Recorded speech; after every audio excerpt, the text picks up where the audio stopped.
Alright, this is going to be lesson one for beginning to play lead guitar stuff anyway. And if you're to step in with a band, you need to have a general idea of how you can travel around most of the majors, at least, rather quickly. So I feel like instead of just practicing a pentatonic scale of a certain key, or maybe all of them individually, I feel it's very important to understand what happens from 5 back, 5 forward. 12's very, very important. And those are kind of your roots of lead guitar. Your 5, I call it a Christmas tree. Your 12, I call it a Christmas tree. Things work both ways off of those frets. And very, very difficult to understand until you get to playing them and begin to understand why they work like they do. Like I said, today we're going to start from 5 and just work our way back here. Now, we know that this is our F note, right? G and A. Okay, most everything is going to work off of 5, and we're going to work backwards today off of 5. Next video we'll work forward off of 5. But this is just going to run through your majors of this progression.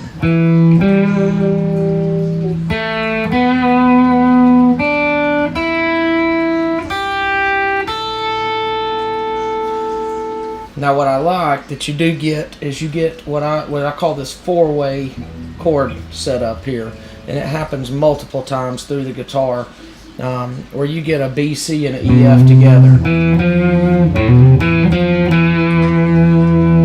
Okay, anytime you get those notes together, you don't have sharps or flats between them, so they end up side by side. We don't get the luxury of having like a piano where we have our majors side by side. So at any given time, we're going to have at least one note, usually, between our majors. And sometimes we'll go a full 4 chord, which is actually 1, 2, 3, 4 apart. Okay, that is more rare, but usually where you have those 4s, you're also going to have a double in there too. Now when you look at a pentatonic scale, it's going to show it as a 4. But on one side or the other, usually there's going to be a double that's not spoken of. And that's what bothers me so much about studying the pentatonic scale, is it doesn't teach you the entire story. And when you're learning how to play lead guitar, I feel like these doubles are very important, because you can just skip right over them and never realize they're there, and you end up creating a lot of rules for your hands that end up making it very confusing as you become more advanced. So if we're to walk all of this out, 5 back,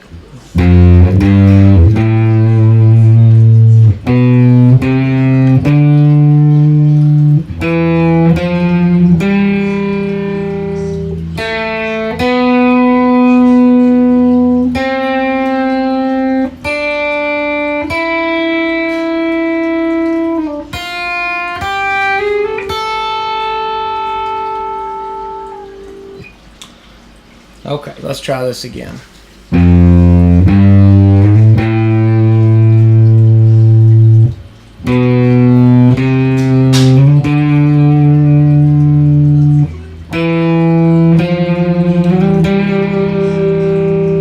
Now this one's going to go the other way.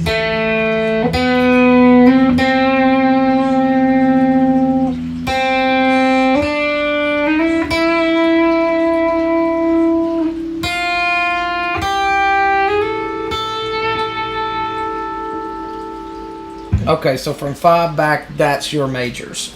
Now the thing is, you don't necessarily have to use them all in order. And as a general rule, I would say anytime you pass 5 frets, you can just drop a string or up a string, and it'll save you a lot of effort. So instead of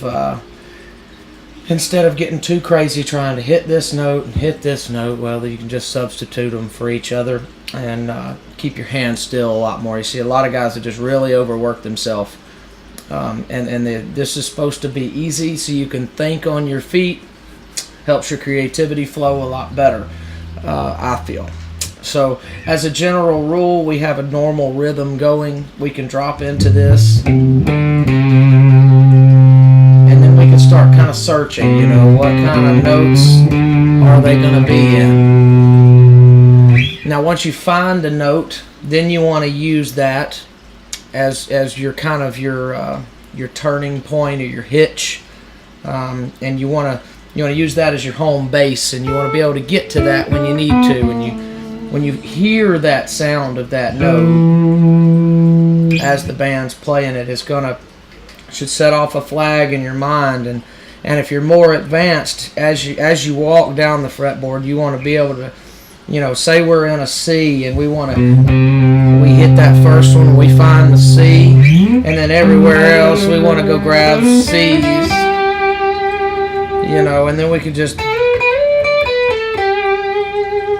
those C's become your hitches, your home bases, your things that you have to get back to when the band comes back around from a rhythm run, or however the music might work.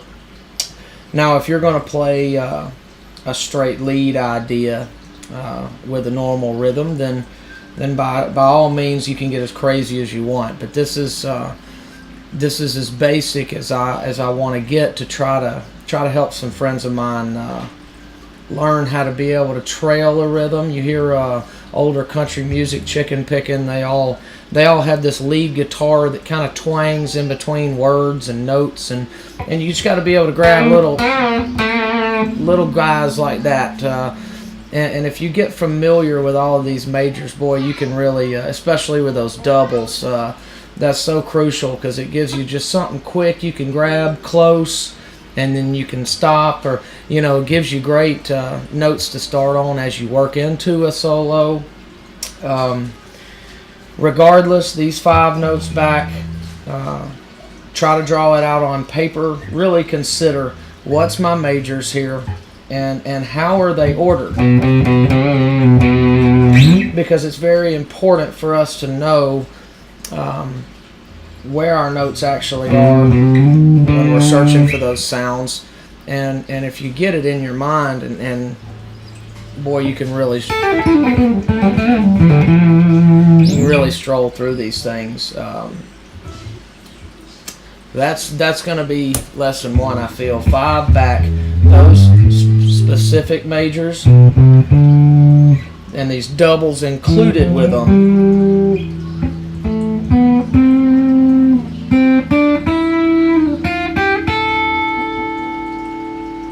Okay, 5 back. We'll work on maybe 5 to 12 on the next video.